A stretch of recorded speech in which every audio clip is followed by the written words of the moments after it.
ముత్యాల పంట అనే చందమామ కథ చెప్పుకుందాం. కర్ణాటక దేశంలో కర్కోటకయ్య అనే రైతు ఒకడు ఉండేవాడు. వాడిది దయా దాక్షిణ్యము లేని రాతిగుండె. దానికి తోడు వాడు మంచి చెడ్డలు తెలియని మూర్ఖుడు కూడాను. వాణ్ణి చూస్తే పిల్లలకి భయము, పెద్దలకి అసహ్యము వేసేది. తొలకరించడంతోనే రైతులంతా తమ చేలను దున్ని దమ్ము చేయడానికి నాగళ్ళు భుజాన వేసుకుని ఎడ్ల జతలను తోలుకెడుతున్నారు. కర్కోటయ్య కూడా నాగలి భుజం మీద వేసుకుని ఎడ్ల కోసం పాకలోకి వెళ్ళాడు.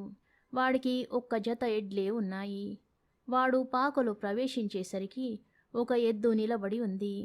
రెండోది పడుకుని ఉన్నట్లు కనబడింది. దాన్ని ములుగర్రతో పొడిచి ఎహే అన్నాడు. కాని ఆ ఎద్దు లేవలేదు.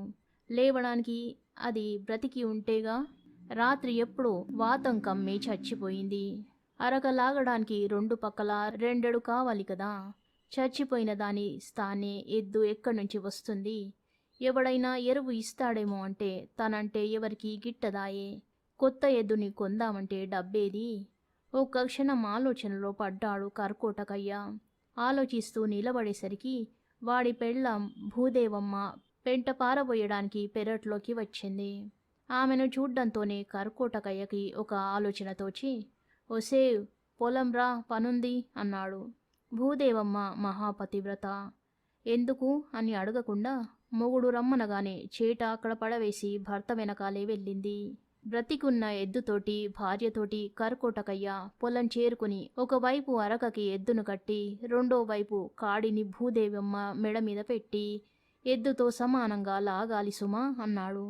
భూదేవమ్మ ఏమనకుండా ఎద్దుతో సమంగా ముంగాళ్లకు మల్లె చేతులు భూమిపైన అంచి అరకలాగడం ప్రారంభించింది. కాని అలా పాపం ఎంతసేపని లాగగలదో. 10 బారలు లాగేసరికి ఆమెకు ఆయాసం వచ్చింది. మెడపైన నాగటి కాడి అనగానే అక్కడి చర్మం ఊడిపోయి గాయమై ఊరుకుంది. ఎద్దుతో సమంగా లాగలేకపోతుందని కర్కోటకయ్య జ్ఞానం లేకుండా ఆమెను కూడా ముళ్ళుగర్రతో పొడిచి తోలడం మొదలెట్టాడు. వాడు అలా పొడిచిన చోటల్లా ఆమెకు గాయమై సహించలేకపోయింది. ఆ కాలంలో ఆ దేశాన్ని సౌజన్యనిధి అనే మంచి రాజొకడు పాలించేవాడు. ఆయన తన ప్రజల యోగక్షేమాలను తెలుసుకురావడం కోసం స్వయంగా గుర్రం మీద బయలుదేరి సంచారం చేస్తుండేవాడు.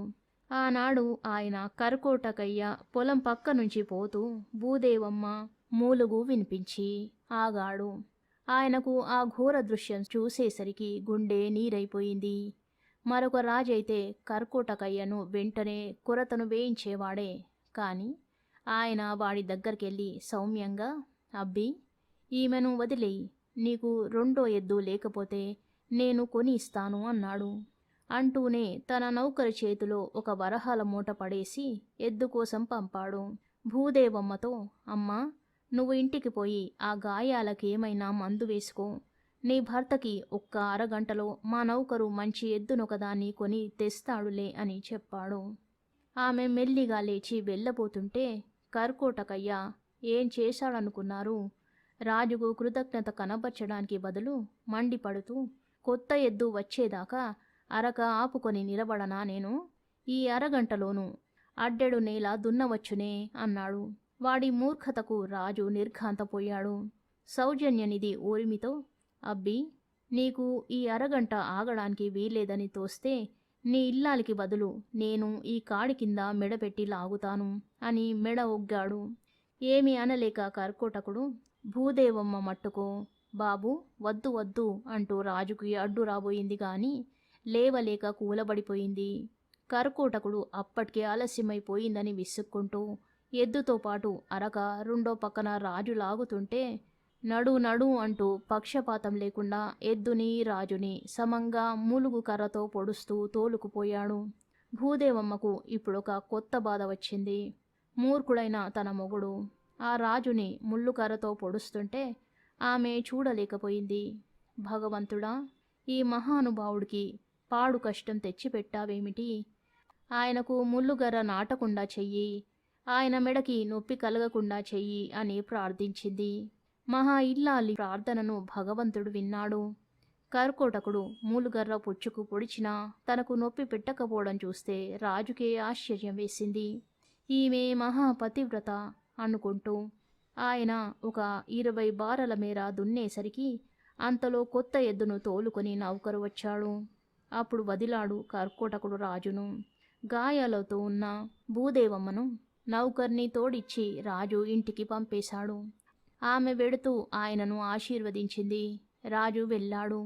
తక్కిన రైతులతో పాటు కర్కోటకుడు కూడా చేను ఊడ్చాడు. తక్కిన చేలకి మళ్ళీ వాడి చేను కూడా ఏపుగా ఎత్తుగా పెరిగింది. కాని రాజు అరక లాగినంత మేర మాత్రం పైరు బాగా కాలేదు. సుకుమారుడు కావడం వల్ల ఆయన అరక సరిగ్గా లాగలేక అక్కడ నాగటి చాలు మెరకైపోయి విత్తనాలు బాగా పైరయ్యాయి కావు.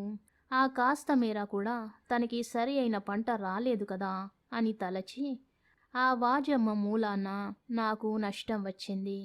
మళ్ళీ వాణ్ణి కనబడనియ్యి, అడ్డంగా నరుకుతాను అని పెళ్ళాం ముందు కేకలేశాడు. ఆమె వణికిపోయింది.